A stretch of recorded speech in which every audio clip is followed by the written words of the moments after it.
When it comes to farming, Kramnik is the OG. But before we get to an incredible game in which he farms his opponent, I want to pick up here on the latest in this chess cheating saga, because that's where the inspiration for this video comes from. So this is Kramnik's chess.com profile, despising cheaters. As you can see, he's like Ash Ketchum out here. Now, his latest post here, he's done a blog on Fabiano Caruana in relation to farming. Farming, by the way, in chess is when you're a stronger rated player playing against a weaker one and taking their rating. Farming it, cultivating it, right? So that's where the concept of it comes from. Now, this is referencing a podcast which the C Squared guys did, Fabiano and Christian, 3 days ago. They talked about all sorts, including the Kramnik Hikaru drama. So fast forward then to this blog post, which Kramnik did a couple days ago, 6th of December, and in it, he responds to what Fabi said about inflated ratings on chess.com and they don't correspond to real strength.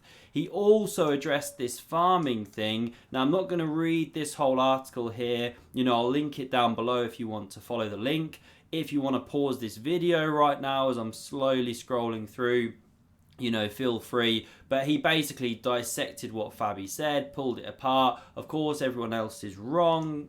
Kramnik is right. He talks about the weak maths of Eric and Danny of Chess.com, and he's looking for a response from Fabi on this stuff as well. But coming back up here to this farming piece, so he mentions here anyone playing friendly games on Chess.com is farming because it is his or her free choice to play or not play against each opponent.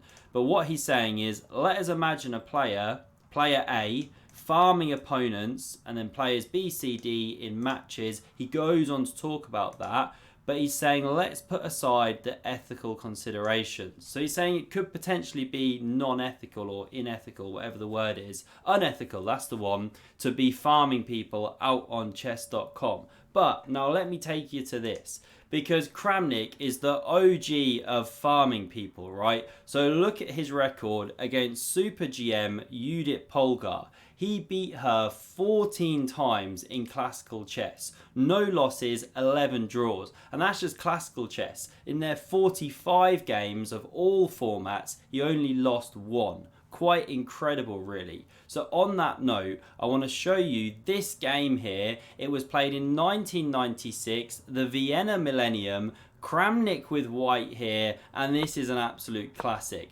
Probably the best game that they ever played. So it starts like this. We get a King's Indian defense quickly on the board. And stick around to the end, by the way, because there's another blog post coming from Kramnik in just a minute. So we get castles, bishop e2, e5 played, castles from white, all mainline stuff here. Kramnik takes the center, drops back his knight, and now we get b4, the so-called bayonet attack. For obvious reasons. Now we get knight h5, looking to hop in here, releasing the f-pawn. You can go g3 to cover the hop, but we get rook e1, preparing for the bishop to tuck back. Now pawn f5 played, and knight g5 hopping, opening up the battery. Also looking at this square with the knight.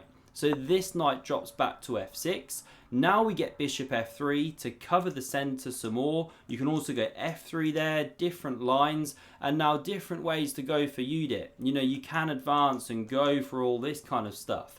But we see king h8 instead, getting away from some of the attacking ideas of white, but also potentially using this g file in the future. So bishop b2 now from Kramnik, a5 playing on both sides of the board, trying to break up those pawns. Sometimes white captures, sometimes a3, but b5 played. And it makes you wonder, what if b6? No more c5 then possible. And presumably, if that came, Kramnik was planning to just carry on playing here and takes here. That kind of central play.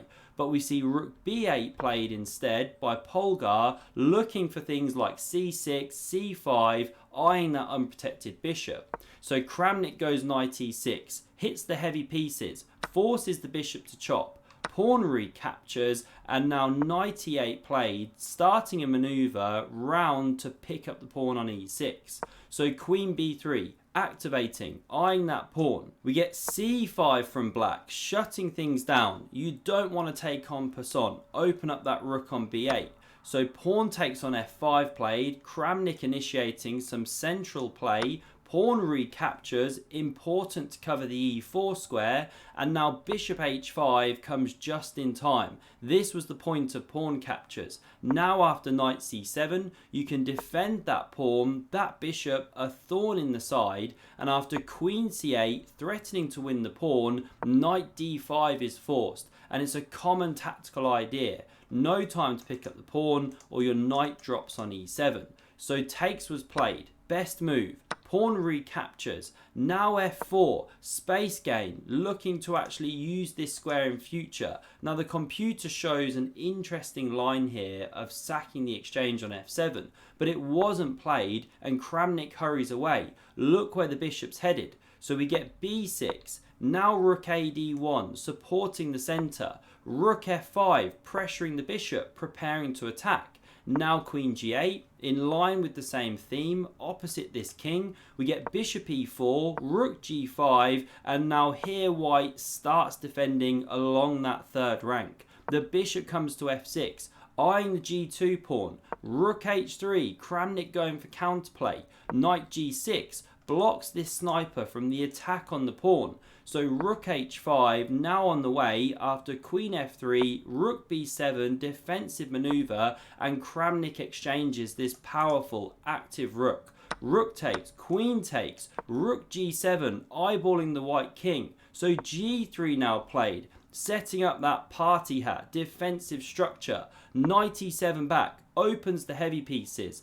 King h1 sidesteps, and now there's actually a threat to take on f4 with the pawn. You ruin the structure, but there's a concrete tactical problem with this bishop. So queen f8 played, covers that one. We get the rook now coming to the g file. The queen has left it. Knight g8, Judit scrambling. You know, she hasn't got a lot of space here. Queen f3 from Kramnik, very patient, pressures f4, bishop g5, and h4. He starts throwing the kitchen sink down at the black king, stuck in the corner here. So the bishop drops back, and now rook g2, nice waiting move. Not yet taking on f4. You know, you'd have problems with the h4 pawn becoming weak. So now the queen slides to e7, and it's very difficult for Judit. All she can do is scramble, waiting moves. The army of pawns on the way. This is move 39. They're presumably low on time because move 40 is time control.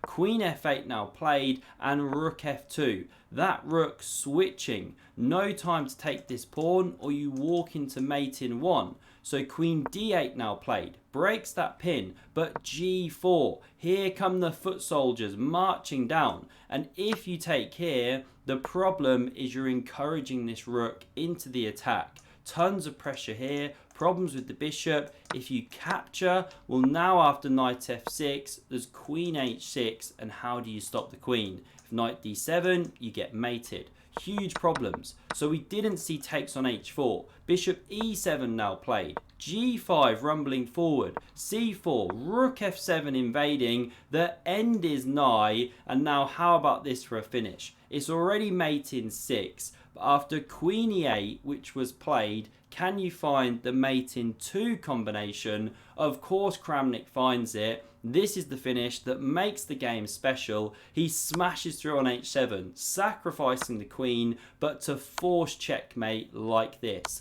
And so after queen takes, Judit resigned. What a crush. Kramnik farming Polgar, 14 wins, no losses, classical chess. Now this was in the 90s, right? Hikaru basically still in diapers since Kramnik's been farming people. But jump now to the final bit of chess cheating update news. So this is the latest blog post from Kramnik, December 7th, and he mentions, is anyone brave enough to talk to me? He sees lots of things going on the media resources, lot of manipulations and direct lies in this dirty PR campaign against me. So he's saying, any major chess YouTubers, Gotham Chess, C Squared, Chess Bra, bit insulted. I'm not called out, right? Danny Wrench, does anyone want to invite me for a conversation? I'll refute all of everyone's arguments. I promise to refute most of the arguments, sorry, he says. So this is what Kramnik is now calling for. He's saying that would be a great test for all those on the platform on their understanding of real journalism, presenting both sides of the argument.